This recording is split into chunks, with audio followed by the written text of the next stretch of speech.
আসসালামু আলাইকুম।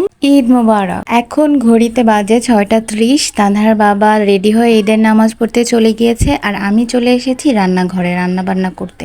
তো প্রথমে হাঁড়িতে দুধ নিয়ে তাতে একটা বলক উঠিয়ে নিয়ে তারপরে একে একে তেজপাতা, দারচিনি, এলাচ এগুলো দিয়ে একটু নেড়ে চেড়ে মিশিয়ে নিচ্ছিলাম। তারপরে লবণ আর চিনি দিয়ে আরেকটু জাল করে নিয়েছি। আর এদিকে একটা গামলায় চাল আর ডাল নিয়ে নিচ্ছিলাম খিচুড়ি রান্না করার জন্য।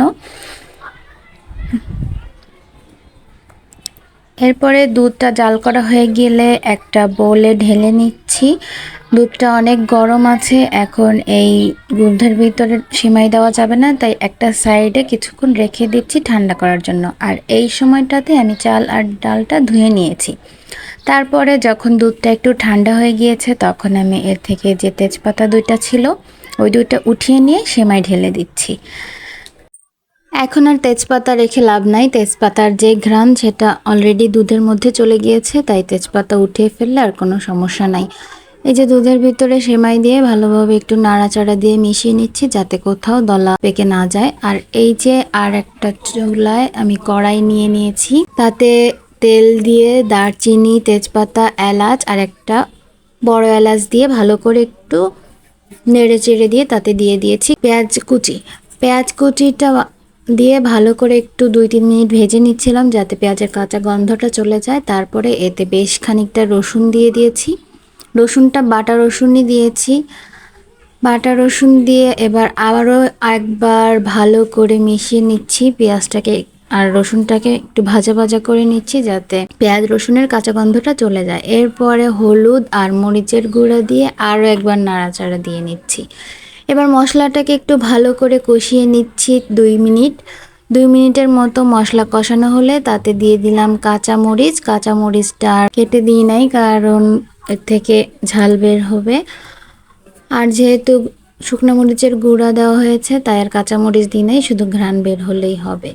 তারপরে চাল আর ডাল দিয়ে একটু নাড়াচাড়া দিয়ে মিশিয়ে নিয়ে তাতে পানি দিয়ে দিব।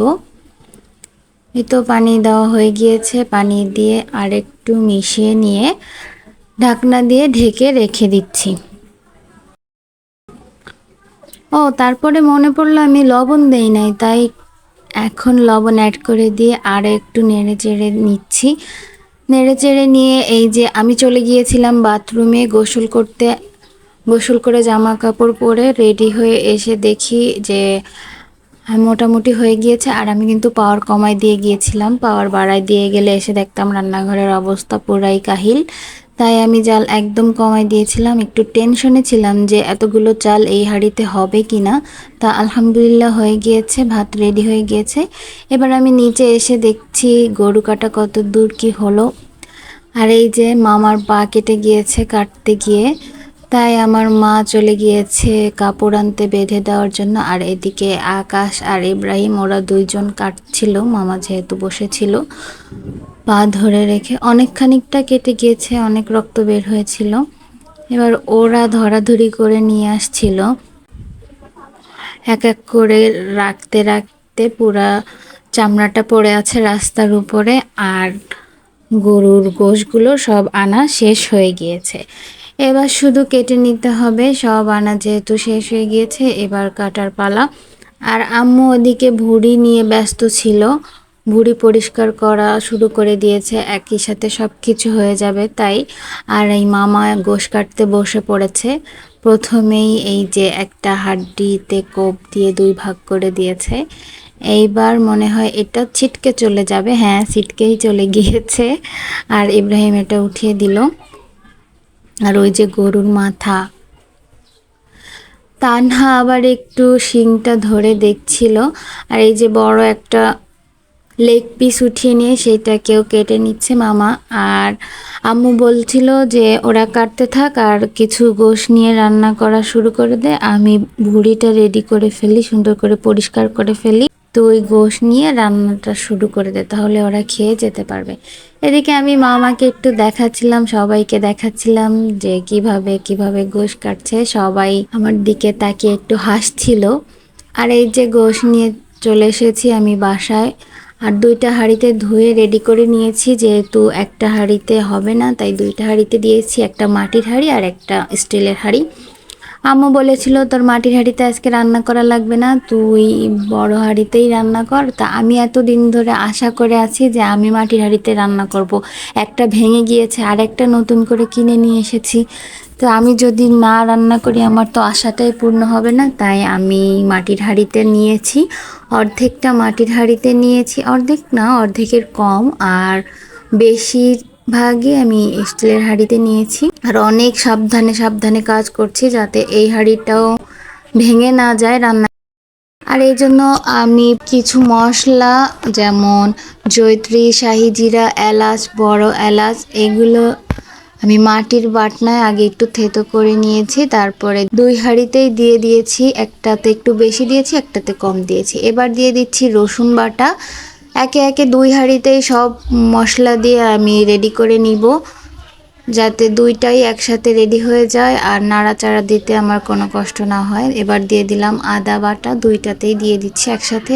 আর মরিচের গুঁড়া কম দিচ্ছি কারণ বাচ্চারা খাবে। আজকের ঈদের দিনটা তো বাচ্চাদেরই, তাই বাচ্চাদের জন্য একটু তো চিন্তা ভাবনা করাই লাগবে। আর দিয়ে দিলাম জিরার গুঁড়া, হলুদের গুঁড়া, আর দিয়ে দিচ্ছি লবণ, যেটা না দিলে তো গোশে কোনো স্বাদই আসবে না। এত গোশ একসাথে আমি আগে কোনোদিনও রান্না করে নাই, তাই একটু ভয় ভয় করছিল, আবার ভালোও লাগছিল যে জীবনে সব কিছুর অভিজ্ঞতা থাকা দরকার। এবার দিয়ে দিচ্ছি তেল, কাঁচা পেঁয়াজ, বারবার শুধু কাঁচা পেঁয়াজ বলছি, পেঁয়াজ কুচি দেওয়া হয়ে গেলে এবার দুই হাঁড়িতেই তেল নিয়ে ভালো করে মিশিয়ে নিব। মাটির হাঁড়িটা আগে মিশিয়েছি, মেশানো শেষ হয়ে গিয়েছে। এবার স্টিলের হাঁড়িটাও মিশিয়ে নিয়ে আমি চুলায় বসিয়ে দিয়েছি। মাটির হাঁড়িতে আমি হালকা তাপ দিয়ে চুলাটা জ্বালিয়ে রেখেছি যাতে ঠাস করে ফেটে না যায়। অনেক টেনশনে আছি, অনেক ভয়ে ভয়ে কাজ করছি, নাড়াচাড়াও দিচ্ছি অনেক আস্তে আস্তে। এরপরে দারচিনি দেওয়ার কথা ভুলে গিয়েছিলাম, তাই দারচিনিটাও দিয়ে দিলাম। যেহেতু প্রথমবার এত রান্না করছি, ভুল তো হবেই স্বাভাবিক। আর এই যে গোশ থেকে পানি ছেড়ে দিয়েছে, আমার আর কোনো পানি দেওয়া লাগে নাই, ঝোলের জন্য কোনো পানি দেওয়া লাগে নাই, কষানোতেও কোনো পানি দেওয়া লাগে নাই।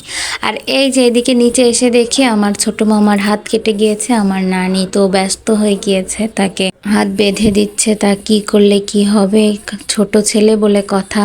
আর এদিকে কষানো গোশ সবাই খাওয়ার জন্য পাগল হয়ে গিয়েছে, তাই নিচে নিয়ে এসেছিলাম, নানু সবাইকে খাওয়াই দিচ্ছে। আর আকাশের অবস্থা দেখে তো আমি পুরো পাগল হয়ে গেছি, হাতে রক্ত নিয়ে খাওয়া শুরু করে দিয়েছে। নিজের রান্নার প্রশংসা নিজে আর কি করব, অনেক সুন্দর হয়েছিল, অনেক মজার হয়েছিল।